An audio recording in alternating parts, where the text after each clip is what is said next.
Thank you. I'm here now, not over there. Okay.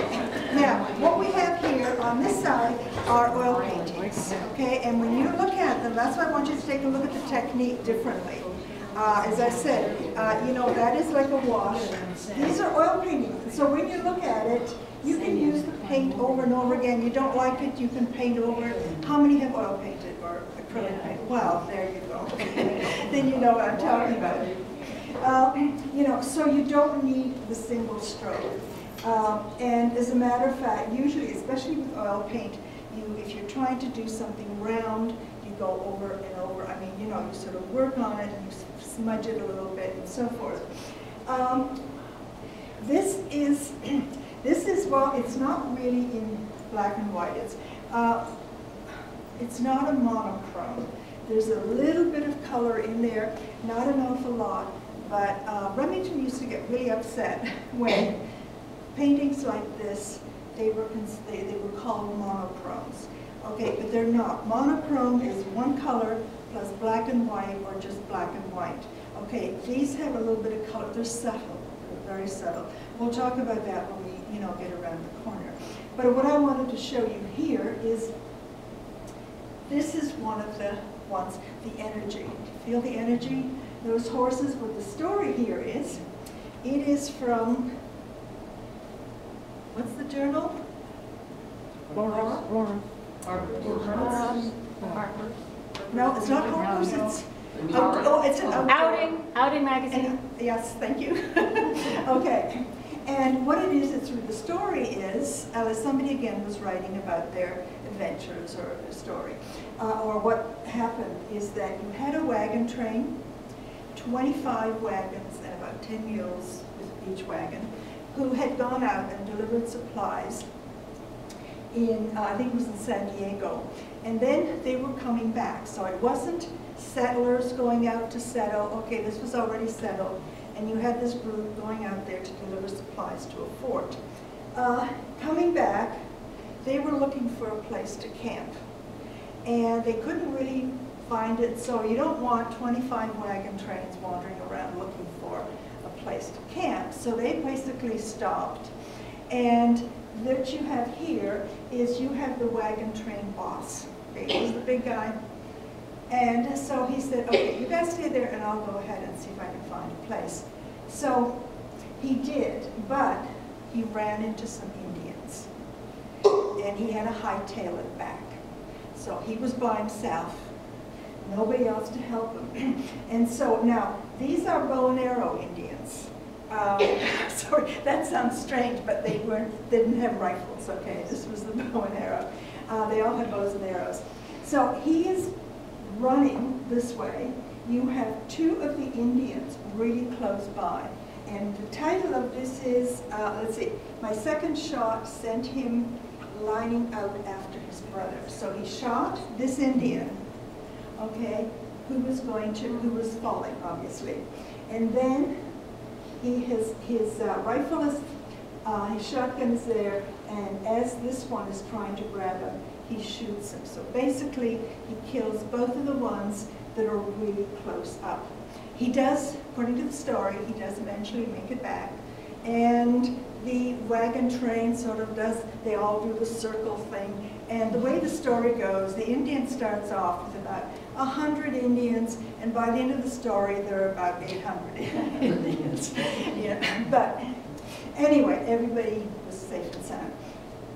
But look at the, well, okay, you'll get a chance to take a look at the face. And look at the head here, the way it is. Now, this is what Remington is good at. He captures them when they're in that, you know, in sort of that state. And it's very difficult. You feel that he is even bending over with the Indian. He might actually fall. Now, I told you the story, so you know that it ends fine. But Remington he likes to sort of leave things up to you to figure out what's going to happen. He does, especially with his sculptures. Okay, he captures a moment just before something is going to happen. therefore, you have to think about the ending. You look at this. Okay, is he going to get away? Or are they finally going to grab him? I gave you the story ahead of time, shouldn't have. But anyway, so, and this is so typical of Remington, and that creates the tension and the excitement.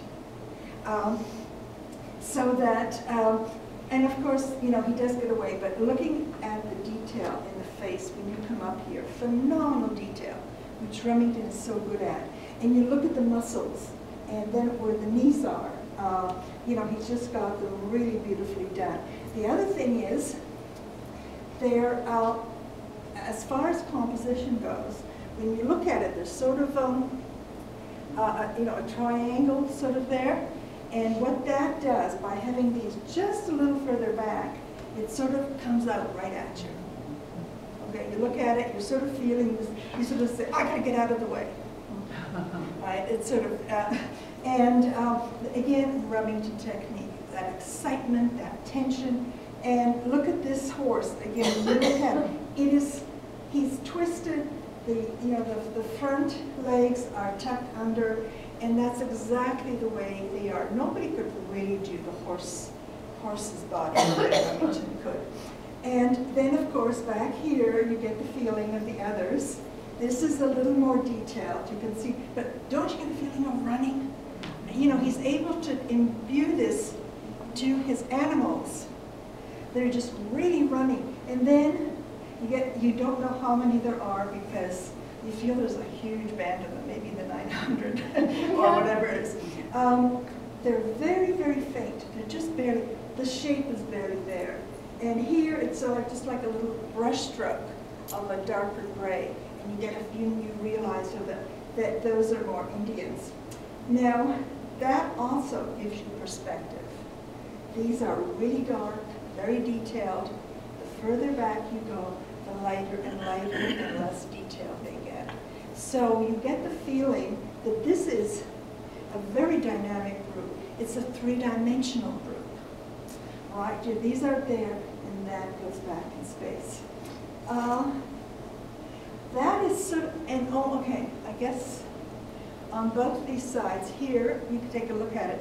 It's another genre, painting. What you have is I gotta read these things, two prospectors making bread. You gotta eat, right? And again, Remington captures that. Nice little touches of sort of a brownish color, but once more, when you look at it, you'll see how different it is because it is an oil and not a print. So these two rooms are a really, really nice contrast. And here as well, when you look at it, once more you get that dynamic horse. And you know, only Remington can do that. Any questions? Okay, so what I'm going to let you do is if you want to take your, how are we doing? Oh, okay. If you want to, we're going to be around the corner there. If you want to leave your chairs the way they are or move them to the side, and I'm going to give you about 5 minutes or so to, I want you to look at this stuff. Okay, so discuss it with your neighbors, discuss it with me, but just see what you think of his technique.